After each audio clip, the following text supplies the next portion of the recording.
அப்பா சிறகடி காசுல ஒரு வழியா சத்தியாகிரக கல்யாணம் ஆயிடுச்சு. ஆனா சிந்தாமணி அங்க இருந்து பிரிச்சு கூட்டு போக விட மாட்டாங்க போல. ஃபர்ஸ்ட் வந்து பாத்தீங்கன்னா பொண்ணு மாப்பிள்ளை எல்லாருக்குமே வந்து வணக்கம் சொல்லிட்டு மனவாடியில உட்காராங்க. நம்மளோட விஜய் வந்து ரொம்ப ஆர்வமா எட்டி பாத்துட்டு இருக்காங்க. எங்க இன்னும் இந்த சிந்தாமணி ஆளை காணுமே அப்படின்னு சொல்லிட்டு எத்தி பாத்துட்டு இருக்காங்க. அதுக்கப்புறம் பொண்ணு மாப்பிள்ளை எல்லாருக்குமே வணக்கம் சொல்லி தாலி கட்ட ரெடி ஆயிடுறாங்க. அந்த வழியிலே பாத்தீங்கன்னா சிந்தாமணி வர மாதிரி காட்டுறாங்க. நம்மளோட மீனை வந்து எல்லாருக்குமே தாலியை கட்டிட்டு அச்சத்தை கொடுக்கறதுக்காக எல்லாருமே கொடுத்துட்டு இருக்காங்க. அவங்க அச்சத்தை எடுத்துட்டு விஜய் ரொம்ப ஆர்வமா எதிர்த்து பாத்துட்டு இருக்காங்க. அவங்க பாத்துட்டே இருக்கும்போது சிந்தாமணி இறங்கி கீழே வராங்க.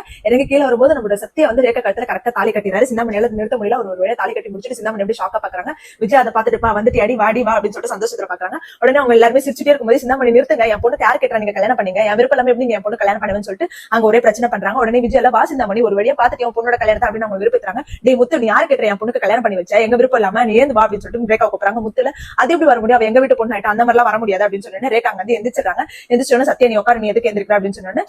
ரேகா நீ தாலியை கட்டி போட்டு வரப்போறியா இல்லையா அப்படின்னு சொன்னா அவங்க மாமியார் ஒரு மாதிரி ஷாக்கா பாக்குறாங்க. அங்க இருக்கவங்க திட்டாங்க, என்ன கல்யாணம் பொண்ணை போயிட்டு இப்படி கூப்பிடுறியா அப்படின்னு சொல்லிட்டு திட்டாங்க. உடனே மீனா சொல்றாங்க, யார் கேட்டு நீங்க கூப்பிடுறீங்க, அவன் என் தம்பியோட பொண்டாட்டி, எங்க வீட்டு பொண்ணு, அந்த மாதிரி நீங்க எப்படி கூப்பிடுங்க அப்படின்னு. வாயை மூன்றி நீ அப்படின்னு சொல்லிட்டு சிந்தாமணி திட்டுறாங்க. ரோட்ல பூ வைக்கிறவங்க எல்லாம் வந்து எனக்கு சம்மந்தி ஆட முடியுமா அப்படின்னு சொல்லிட்டு மாதிரி கேவலமா பேசுறாங்க. அப்புறம் முத்துல போதும் நிறுத்தி, இதுக்கு மேல நீ பேசாத அப்படின்னு சொல்லிட்டு தடுக்கிறாரு. உடனே அண்ணாமலை சொல்றாரு, ஏன் அவன் பொண்ணுக்கு கல்யாணம் ஆயிடுச்சு ஆசீர்வாதம் பண்ணு, அதை விட்டுட்டு வந்து சண்டை போடுறியா அப்படின்னு சொல்லிட்டு அவர் மிரட்டுறாரு. நாங்க எவ்வளவோ வந்துட்டு அவங்க கிட்ட பேசணும்ல, நீங்க தான் வந்து ஒத்துக்கலாம் அப்படின்னு சொல்லிட்டு முத்து எக்ஸ்பிளைன் பண்றாரு. சிந்தாமணி எதுவுமே கேட்கல. சத்யாவோட அவங்க அம்மாவும் சொல்றாங்க, ஆசீர்வாதம் பண்ணிட்டு போங்க, நீங்க இல்ல நான் ரொம்ப கவலைப்படுற, ஆசீர்வாதம் பண்ணிட்டு போங்க அப்படின்னு எல்லாருமே சொல்றாங்க. சிந்தாமணி அதெல்லாம் முடியாதுன்னு அங்க ஊர்க்கார ஒரு பொம்பளை வந்துட்டு, என்னடி நீ நினைச்சிட்டு இருக்க, உன் ஊர்ல வேணா நீ பெரிய ஆளா இராடா, எங்க ஊர்ல நாங்க சொல்றதா சட்டம், கல்யாணம் பொண்ணு வந்து இப்படி கூப்பிட்டு இருக்க அப்படின்னு சொல்லிட்டு சிந்தாமணி மாதிரி காண்டாயிட்டு உள்ள போயிட்டு அருவா பண்ணி எடுத்துட்டு வராங்க.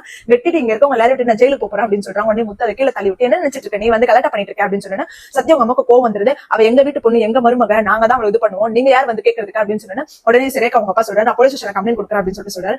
ஸ்ருதி வந்து என்ன சொல்றாங்கன்னா, போலீஸ் ஸ்டேஷன் எப்படி நீங்க கம்ப்ளைண்ட் கொடுப்பீங்க, அவ விருப்பத்தோட எங்க கல்யாணம் நடந்திருக்கு, அதெல்லாம் நீங்க கம்ப்ளைண்ட் எல்லாம் கொடுக்க முடியாது அப்படின்னு சொல்லிட்டு இருக்கும்போது நம்மளோட ரேகா அவங்களும் சொல்றாங்க, ஆமாமா நான் என் விருப்பப்பட்டு கல்யாணம் பண்ணேன் அப்படின்னு சொன்னா அவங்க அப்பாக்கு ஒரு மாதிரி எடுத்து இதுக்கு மேல இங்க இருந்தா மரியாதை சிந்தாமணி வா போலாம் அப்படின்னு சொல்லிட்டு அவங்க வந்து கூட்டிட்டு போயிறாரு. சிந்தாமணி வெளியில வந்து கடுப்பா நின்னுட்டு இருக்கும்போது விஜயா வந்து இதே மாதிரி தான் என் வீடு பறி போகும்போது நான் நின்று அழுத, அதே கஷ்டத்தை உன்னை பார்க்கும்போது எனக்கு அவ்வளவு சந்தோஷமா இருக்கு, இங்க இருந்து போடி அப்படின்னு சொல்லிட்டு துரத்தி விட்டுறாங்க.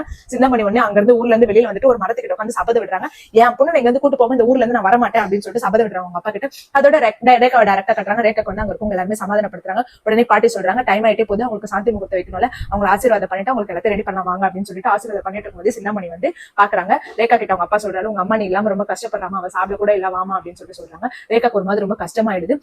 உடனே விஜய் வந்து இதுதான் சாக்குன்னு சொல்லிட்டு, என்ன சிந்தாமணி நீ என்ன ஒரே வீட்டுல சம்பந்தம் ஆயிட்ட பத்தியா, போய் பொண்ணு மாப்பிள்ளை வந்து ஆசீர்வாதம் உங்க அம்மா கால அப்படின்னு சொன்னேன். சிந்தாமணி அதெல்லாம் முடியாது வேணாம் அப்படின்னு சொல்லிட்டு தடுத்து நிறுத்துறாங்க. அங்க இருக்கவங்க திட்டுறாங்க, ஆசீர்வாதம் பண்ணுங்க திட்டுறாங்க. அப்போ கூட சிந்தாமணி அதெல்லாம் முடியாது, என் பொண்ணு வந்து கூட்டு போக விட மாட்டேன் அப்படின்னு சொல்லிட்டு சபதம் விட்டுருக்காங்க.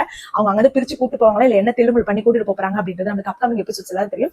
நாளைக்கு வந்து அதாவது திங்கட்கிழமை வந்து நம்ம பக்கரப்பா மனோஜ் வந்து 7ஆம் தேதி கல்யாணம் வச்சுக்கிற மாதிரி அவர் ஜோசியக்காரர் சொல்லியிருக்காரு. சோ அந்த சீன்ஸும் வந்து நம்மளுக்கு திங்கட்கிழமை தான் தெரியும். என்ன நடக்குது அப்படின்றத பார்க்கலாம். இந்த மாதிரி மூட அப்படி கண்டிப்பா நம்ம சேனல் மறக்காம சப்ஸ்கிரைப் பண்ணிக்கோங்க.